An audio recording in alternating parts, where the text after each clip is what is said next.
مقبوضہ کشمیر میں G20 ممالک کا اجلاس، متنازع علاقے میں انعقاد پر مودی سرکار کو منہ کی کھانا پڑ گئی۔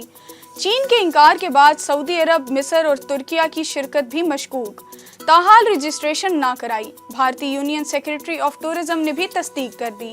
اسلامی تعاون تنظیم کے تمام ارکان کی جانب سے جموں و کشمیر کی آئینی حیثیت تبدیل کرنے پر بائیکاٹ کر رکھا ہے۔ بلاول بھٹو کشمیریوں کی آواز بن گئے۔ سری نگر میں G20 اجلاس کی بھارتی سازش ناکام بنانے کے لیے مظفر آباد میں موجود وزیر خارجہ نے کہا، مقبوضہ کشمیر میں G20 اجلاس بین الاقوامی قوانین کی خلاف ورزی ہے۔ ہم بھارت کا اصل چہرہ دنیا کو دکھا رہے ہیں۔ بلاول بھٹو آج آزاد کشمیر کی قانون ساز اسمبلی سے خطاب کریں گے۔ پی چیئرمین سے مقبوضہ کشمیر کے مہاجرین کے نمائندہ وفد نے ملاقات کی۔ G20 اجلاس سے متعلق اپنے خدشات سے آگاہ کیا۔ عمران خان کے حکم پر 9 مئی کو جتھوں نے دہشت گردی کی۔ عسکری تنصیبات پر حملوں کے مقدمات فوجی عدالت میں چلیں گے۔ سویلین تنصیبات پر حملوں کے مقدمات ATC میں چلیں گے۔ وزیر اعظم شہباز شریف کا 2 ٹوک اعلان، کہا سانحہ 9 مئی میں ملوث افراد کو کسی صورت نہیں چھوڑیں گے۔ عمران نیازی نے وہ کر دکھایا جو 75 سال میں دشمن نہ کر سکا تھا۔ جناح ہاؤس لاہور میں توڑ پھوڑ اور جلاؤ گھراؤ، PTI شرپسندوں کا اعتراف جرم، اعترافی بیان میں اہم انکشافات۔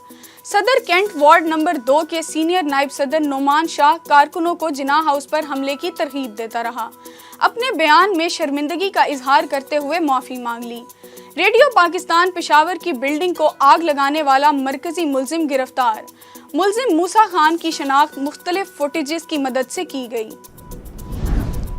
Lahore high court Rawalpindi bench کا شیریں مزاری کی رہائی کا حکم۔ Lahore high court Rawalpindi bench میں شیریں مزاری کی نظر بندی کے خلاف دائر درخواست کی سماعت۔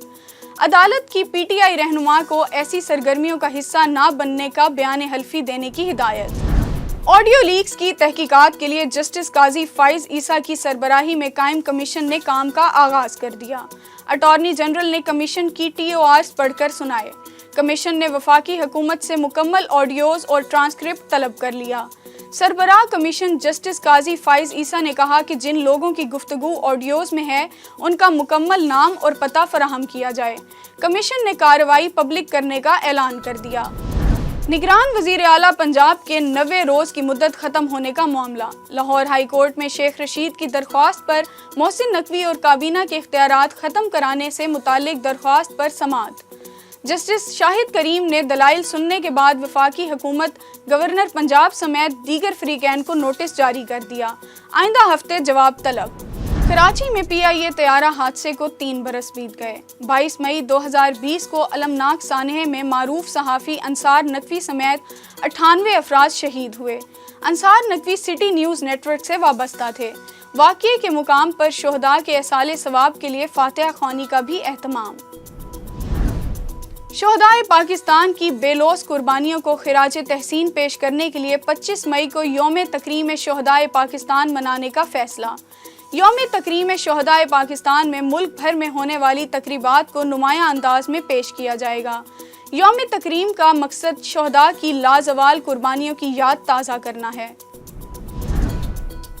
شمالی وزیرستان کی تحصیل میر علی میں شدت پسندوں نے طالبات کے 2 سکولز دھماکے سے اڑا دیے، عمارتیں تباہ۔